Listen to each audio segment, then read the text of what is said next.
February the 20th, 2025. Guys, it is not Halloween, but you're looking at a very old picture. As a matter of fact, this was taken from the Vatican on December the 22nd, 1907.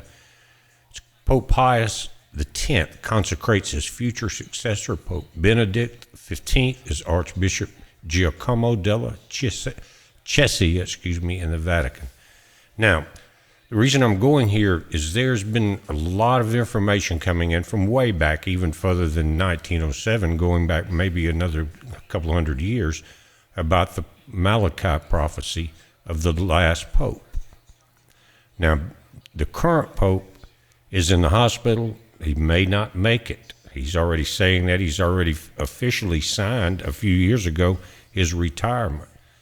Now, the information coming in is a little confusing because several years ago he had a lung removed from some type of infection. Now they're saying he's got double pneumonia in both lungs. Don't know how that works. Somebody in the medical field can explain that to me. Anyway, the last pope is what this is about. Now, not that the current pope is the last one, but who has been predicted all of this time through the Malachi prophecies to be the last pope. Let's check that out a moment. I'm not going to make it long and drawn out. This is food for thought and for you to be aware of where we are at in the prophecy of the end times. Just a quick look at Peter from Rome. This is Pietro Parolin, Italian, Venetian, born 17th of January 1955. He's 69 years old. Is an Italian prelate of the Catholic Church. A cardinal since February 2014.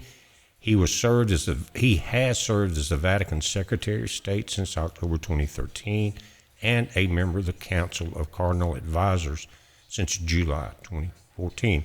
Guys, you realize that Secretary of State, even here in the U.S., would be, if something happened to the president and vice president, Secretary of State would be the designated survivor.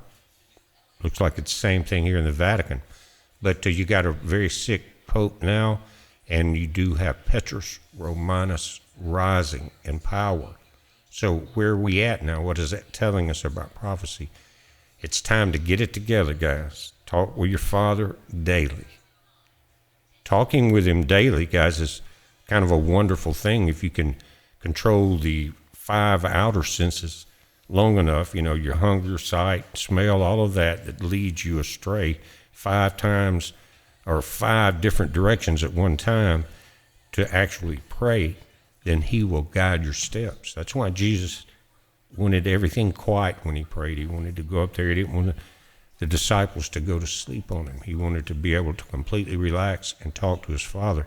That's a very key thing because, again, with what we're seeing coming on to our planet, you're going to need every bit of his guidance. So ask for it. He loves you. You're one of his children. And he wants you to make it through these trials and tribulations. Again, the storms of life. That purifies you. So when you think you beat down, can't get any worse, what are the lessons you've learned in this life? Have you become a better person? As you get older and you're not so contained in just yourself, you're looking outside of that at helping others and helping animals. Those are very good signs when you turn away from what you need and look at what the world needs around you. It's kind of like the 2 golden rules, love your Father in heaven and treat your fellow human as you want to be treated. And that treating the fellow human has everything to do with turning away from the things that you want in your life and looking at what the people around you need. That's what Christ did. Christ was the Word. He was with our Father in heaven. Then he came here in the flesh. But he was in existence from the very beginning. Remember that. He was there, and then when he left here, he was back with his Father. But if you think about the name, Emmanuel, God is with us, it makes sense, doesn't it?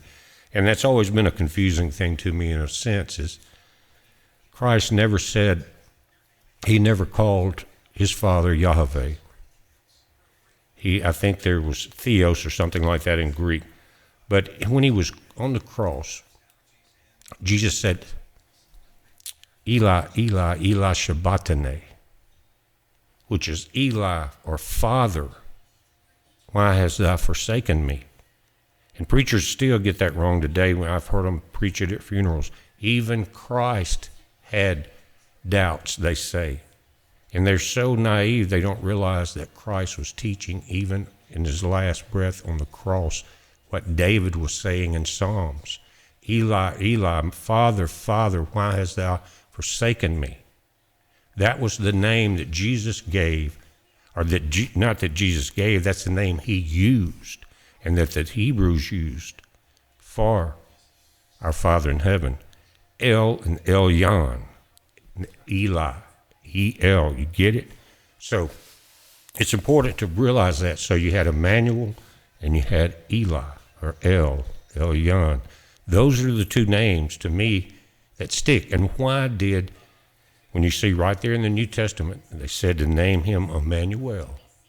Why didn't they do that? Think about it. Anyway, guys, just a little food for thought.